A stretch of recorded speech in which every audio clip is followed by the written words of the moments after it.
In early July, a convoy of armored vehicles, believed to be tanks covered with green tarps labeled road inspection vehicles, unexpectedly appeared on Chang'an Avenue in Beijing, the symbolic road leading to the heart of China's political power.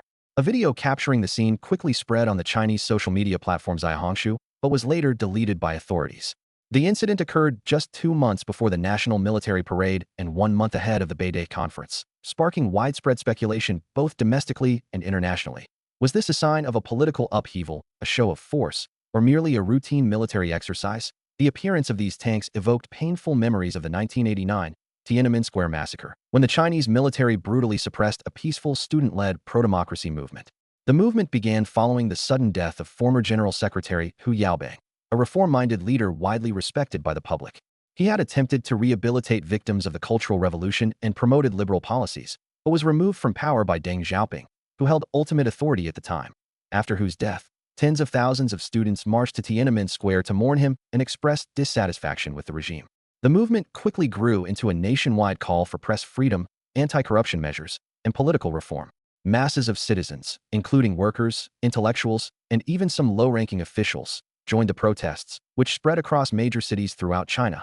Faced with mounting pressure, the Chinese leadership became divided.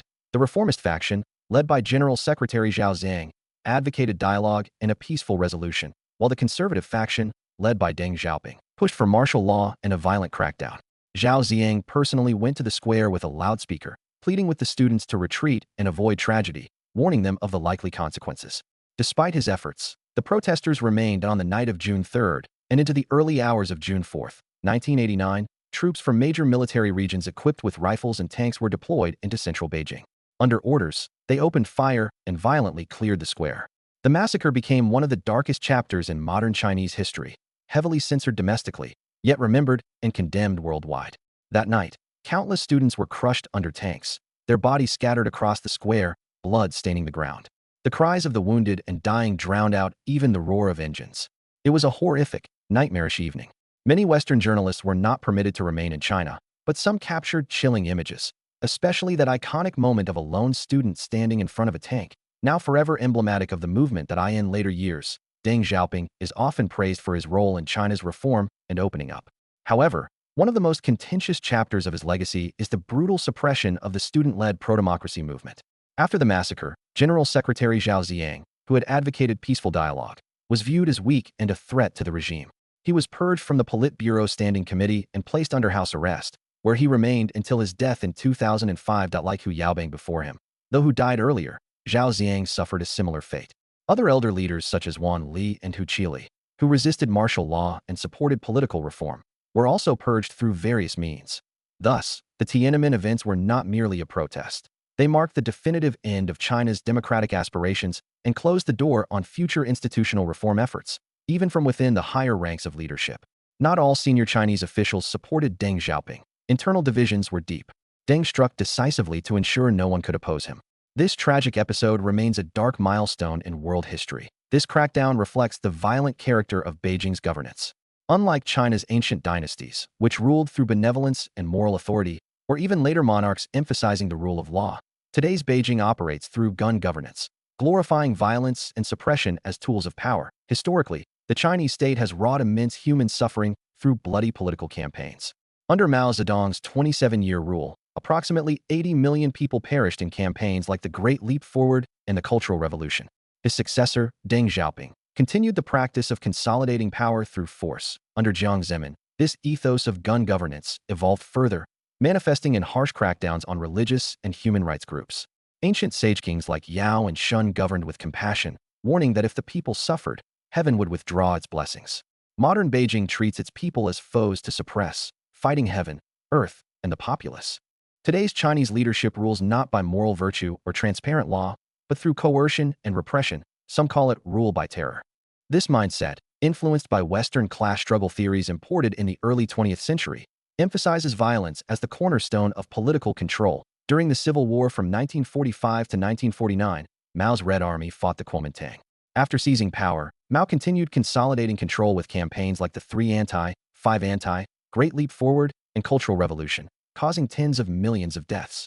He famously stated that political power grows out of the barrel of a gun. Mao transformed the party's leadership into personal control through force, eliminating rivals and dissenters. This mentality persisted even in peacetime. Anyone challenging authority was suppressed. Under Deng Xiaoping, the PLA remained a regime tool. Even as Deng officially retired from party and state roles, he retained power as chairman of the Central Military Commission, effectively a shadow ruler.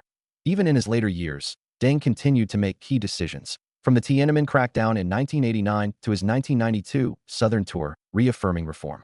Subsequent leadership maintained stability, but also continued relying on violence in peacetime. For instance, the crackdown on Falun Gong and repressive policies in Xinjiang and Tibet. In the late 1990s, the Falun Gong spiritual movement attracted hundreds of millions with promises of health and spiritual benefits.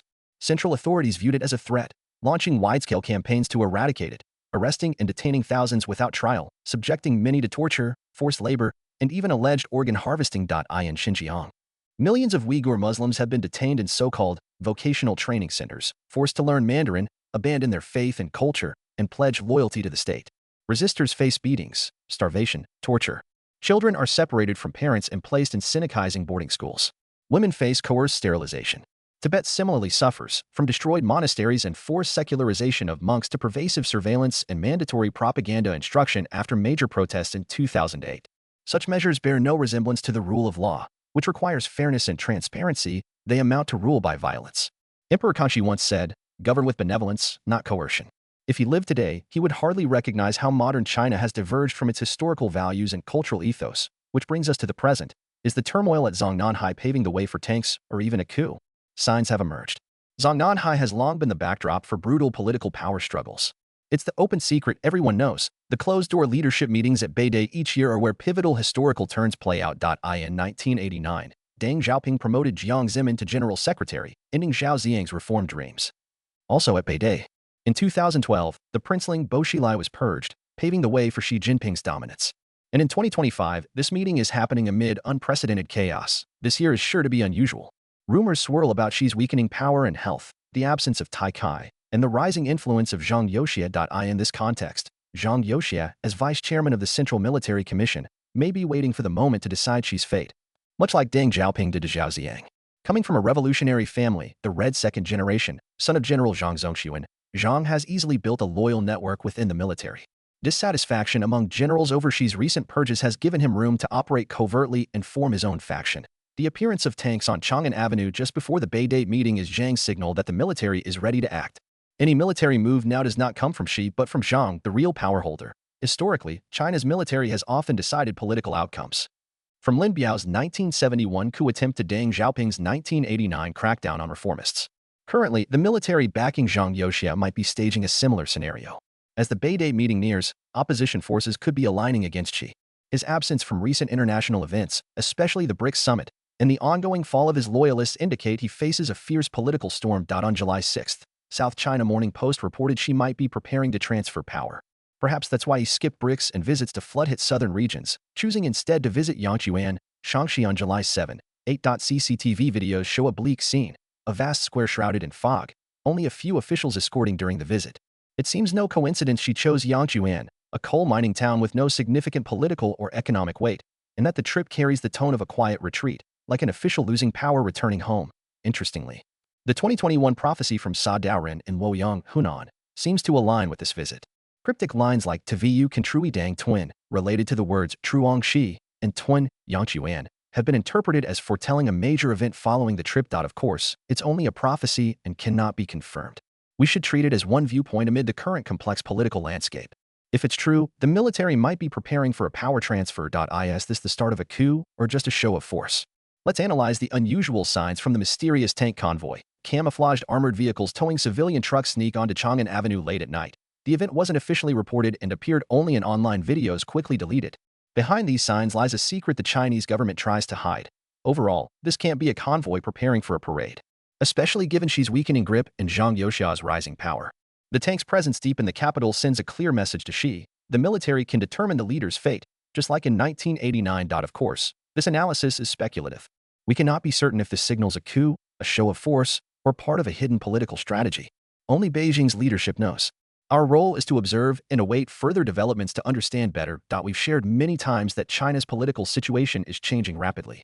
All speculation is relative. We're not insiders, only observers.